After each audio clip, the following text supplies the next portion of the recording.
brand new report from the Washington Post found in previously unseen documents that the federal government has paid at least $2.5 million in taxpayer funds to his businesses during the president's and his family's many trips to his properties. Joining me now is one of the reporters behind this new piece, Pulitzer Prize-winning Washington Post reporter David Fahrenthold. David, it's great to have you with us. So what are some of the charges that you found in these documents? Well, we found some charges for hotel rooms as high as $650 a night.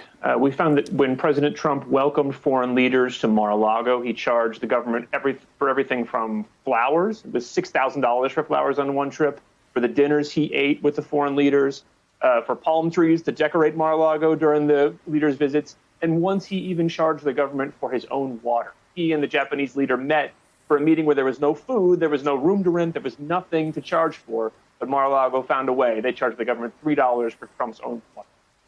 Quite incredible there. Do you know how much of the revenue from the federal government and political contributors make up the Trump organization's overall profits? We found at least, and I should stress at least because there's a lot of federal agencies that haven't told us what they paid Trump's properties. We found at least $8.1 million from taxpayers and campaign donors together. Now, just to give you a sense of what that means to Trump's company overall, that's more money than two of Trump's hotels combined produced for him during that period, his hotel in Vancouver and his hotel in Hawaii. So, it's not the majority of the Trump organization's income, but it's bigger than two of his hotels combined. I'm curious, David, to get your thoughts on this. Is what you found in these new documents the total amount that the federal government paid to the Trump organization, or are there documents that you are still trying to get a hold of that would shed more light on these transactions? You've said you haven't seen all the other agencies, but are the other agencies willing or capable of providing you those documents? Well, capable but not willing.